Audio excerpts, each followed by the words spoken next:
quem fala é o Cauã. Fala, maninhos e maninhas, aqui quem fala é a Cauane. Hoje nós vamos falar um pouco do livro O Médico é um Monstro. O autor é Robert Louis Stevenson. Bom, o livro começa com descrições do Mr. Utterson, que ele era. Alto, magro e de feições atenciosas. Ele tinha um primo distante, Richard Enfield, e eles gostavam de passear todos os domingos. Em um desses domingos, o Richard perguntou ao Utterson se ele havia reparado numa porta estranha. E o Utterson perguntou por quê. E Richard começa a contar uma história que aconteceu com ele nessa mesma rua e nesse mesmo local. Que foi o seguinte. Bom, numa madrugada escura, com muita névoa, ele estava morrendo de medo, porque era de madrugada. E ele estava torcendo para ter um policial por lá. E ele viu dois vultos na névoa. Um era um homem baixinho que estava mancando e parecia estar com pressa. E uma menininha de 8 anos que também estava vindo correndo, procurando algum médico para ajudar algum familiar dela que estava doente. E... bom, os dois acabaram se batendo. E a menininha caiu. E o homenzinho mal pisou nela. Maldade, né? Passou por cima. Exato. E ele continua andando, tipo, vai, querida, pode gritar que eu não tô nem aí pra você. Richard viu aquela cena horrível, gritou pra chamar a atenção do homem, correu até ele e pegou ele pela roupa e puxou até onde ele pisou na menina. Assim que o médico examinou a menina, ele disse que estava tudo bem e foi só um susto. Então, todos concordaram que era melhor que o homenzinho pagasse uma certa quantia de dinheiro. 100 libras. Foram 10 em ouro e 90 em um cheque. Que foi assinado por uma pessoa cujo Richard não podia citar o nome. Ela era bem importante. Logo após que Richard terminou de contar a história, Anderson perguntou a ele quem era esse homenzinho. E ele era Mr. Hyde. Bom, Utterson ficou pensando, quem é Hyde? Olhou para a porta, olhou para o chão, olhou para o Richard e continuou pensando. Os dois voltaram a caminhar. Depois, quando voltou à noite, Utterson voltou para sua casa, jantou, pegou uma vela e foi para o seu escritório. Abriu seu cofre e lá no fundo, num canto escuro, achou um testamento do Dr. Henry Jekyll. Depois que Utterson abriu o envelope, ele viu que nele estava escrito que se Harry Jekyll morresse ou desaparecesse em menos de 3 meses, toda a sua riqueza iria para Edward Hyde. E esse testamento incomodava muito o Utterson. Toda vez que ele abriu o cofre e via ele ali, não. Para ele não dava, o incomodava muito.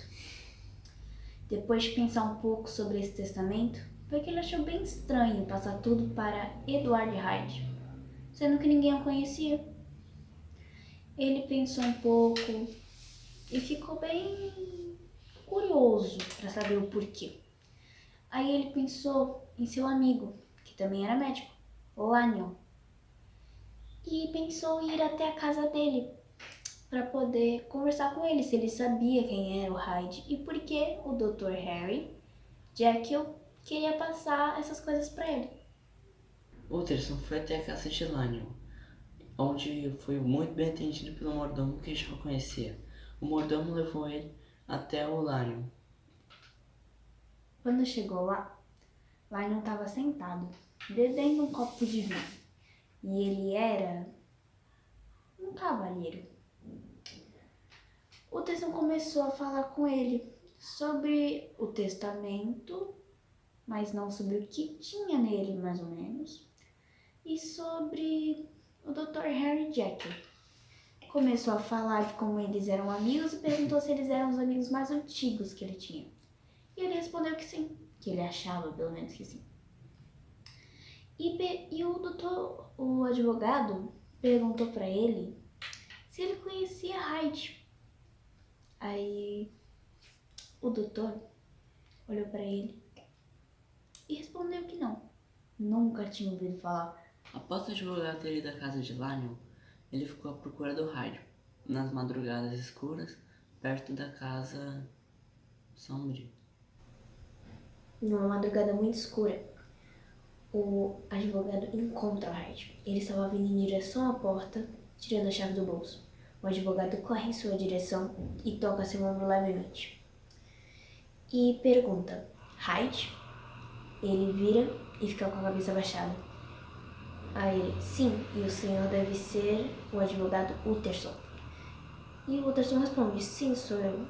Mas o Hyde pergunta, e como o senhor me conhece?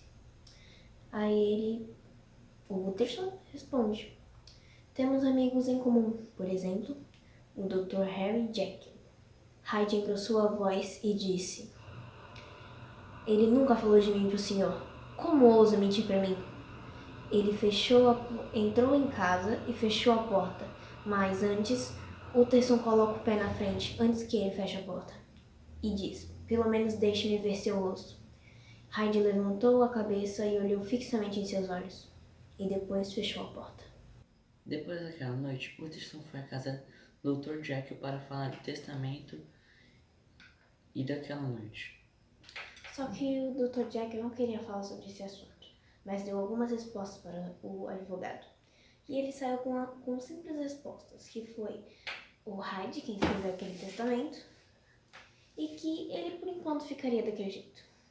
Depois, em 18 de outubro, uma criada viu Mr. Hyde conversando com um homem, que parecia estar pedindo informações com gestos. E uma coisa impressionante aconteceu. Mr. Hyde, com sua bengala, derrubou o homem e começou a bater nele com a bengala. E a bengala era dura, pesada e, pelo incrível que pareça, que começou a quebrar os ossos dele. Em pouco tempo, em menos de 30 minutos, por assim dizer, o homem morreu. A criada desmaiou. E ela só acordou depois de uns 40 minutos. E o Hyde já tinha fugido. E aí ela ligou para a polícia. No dia seguinte, um advogado foi até a delegacia e entregaram a ele o papel que estava com o homem morto. Ele quis ver o homem morto para ver se sabia quem era. E ele sabia. Era o Sr. Denvis Carril. Um amigo dele, assim, um cliente. E como foi, o policial falou as características do homem para o advogado. E ele descobriu que era o Hyde. E ele disse, vamos até a casa dele que eu tenho um endereço. Porque quem deu o endereço ao advogado foi o Dr. Harry Jekyll. E eles foram até lá. E quem abriu a porta foi uma empregada. Ela os deixou entrar porque parecia que era algo sério. Eles investigaram o quarto do Hyde e acharam a bengala quebrada. E depois saíram da casa. O advogado foi procurar o Dr. Jekyll para saber do Hyde, só que o doutor disse que já tinha cortado todas as ligações com o Hyde. Então o advogado voltou para casa com a carta que o Hyde tinha enviado para o Dr. Jekyll. E ele viu um convite que o doutor tinha enviado para ele de um jantar. Ele pegou as duas na mão e ficou olhando. E viu que a letra do doutor era mais bonitinha, organizadinha. E viu que a letra do Hyde era parecida, só que era um pouco deformada. E como a pessoa, no caso, que cuida do escritório dele é o Quest. E ele pediu para que ele olhasse, comparasse as duas, porque ele é bom nisso e ele é um cara de confiança para ele. Ele olhou bem cada uma das duas, cada detalhe, e viu que era muito idêntico. E depois o Tristan ficou pensando nisso. A narrativa do Dr. Lennon tem uma carta com o pedido do Jekyll para que o Dr. Lennon vá até a casa dele. Para pegar uma gaveta que está dentro do laboratório dele. Só que essa porta vai estar fechada. Então ele pede para que, junto com umas pessoas que vão estar esperando ele lá, para arrombar a porta e pegar a gaveta com a letra E, que é a terceira de baixo para cima. E ele faz tudo isso que ele pediu e pede para ele esperar na casa dele com todos os empregados dele dormindo, até que uma pessoa em nome dele vá até a casa dele. Chegou na casa de Lennon, na verdade foi Hyde. E quando ele abriu a gaveta, tinha um frasco com líquido e um pó. E quando ele colocou esse pó dentro da garrafa com o líquido, ela começou a borbulhar, mudar de cor. E no final acabou em um líquido meio verde água pro azul, assim dizendo. E o Lennon ficou fascinado com aquilo que estava acontecendo. Mas depois que o Hyde bebeu esse líquido, ele caiu no chão, começou a sentir dor, gritar de agonia. E o Lennon ficou aterrorizado. Difícil. E depois disso tudo, dessa dor intensa, ele se transformou no Dr. Jekyll. E Lennon ficou com mais medo ainda. Ele levantou e tentou explicar tudo o que estava acontecendo pro Lennon. Só que o Dr. Jekyll estava tão cansado que tentou explicar de uma forma tão resumida que ele mesmo achou que o Lennon não tinha entendido. Só que depois ele voltou para casa dele. Após saber de tudo isso, o advogado e o Paul vão até a casa do Dr. Jekyll e vão até o laboratório. E Paul grita para o Dr. Jekyll: Senhor, é o Mr. Utterson. Ele veio vê-lo. E Jekyll grita com uma voz rouca: Não quero ver ninguém. Eles vão até a cozinha e começam a conversar. Você viu, Mr. Utterson? Não é a voz do meu patrão. Aí o advogado responde: Sim, eu vi. É a voz de Hyde. Eles pegam coisas para arrombar a porta. E Utterson diz: Jekyll, eu vim aqui vê-lo. E ele responde: eu já disse que é para você me deixar em paz. Mas quem responde não é Jekyll. Então Utterson grita: Você não é Jekyll, você é Hyde. E eles derrubam a porta, totalmente delicados. Imagina, cara. Quando eles derrubam a porta, eles encontram o corpo de Hyde perto da janela com um pedaço de vidro na mão. E quando viram, ele estava morto. Procuraram o corpo do Dr. Jackson, mas não encontraram. Agora vamos resumir o livro. O Dr. Jekyll fez uma droga para separar a parte boa da mal, para poder aproveitar as duas na vida dele. Ele faz 2 testamentos. Um que ele entrega tudo pro Hyde e o outro que ele entrega tudo pro Utterson. E o que ele entrega pro Utterson estava no laboratório dele. E o que ele entrega tudo pro Hyde estava no cofre dele. Depois que ele descobre que o Hyde está morto perto da janela, ele corre para casa para ler o testamento do Dr. Lyon. Aí, depois que ele descobre que o Dr. Jekyll e o Hyde são a mesma pessoa, e ele fica, por assim dizer, triste. Mas quando ele lê o que o Dr. Jekyll realmente explica sobre ele querer ser uma pessoa boa porque ele tem suas intenções, mas querer aproveitar a parte mal, é algo realmente interessante. Porque ele, de certa forma, quando era Hyde, sentia prazer quando machucava as pessoas. E é só isso que a gente tem pra dizer. All of us girls, we're in and out of love, we're vulnerable, but we'll tell you that we're tough.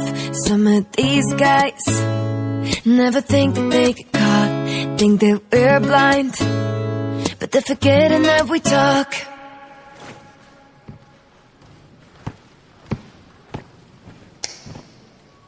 Sing If he never calls when he says he will, if he always tells you to keep it chill, if you see him out with another girl, baby, then you know he was never real. If he never wants you to meet his friends, if he ain't tagging you on the gram, take your heart and turn around while you still can. And tell him, tell him, tell him, tell him I got somewhere else to be. And I don't lose my head for nobody. Yeah, you have to question, is he loyal to me? Well then he's probably not, and you should probably leave. Says he's online, but he told you he's asleep. You stay inside, like he never wants you to be seen. Ain't got a job, no. Says he models on the side, swears you're the one. Oh, but he's not the label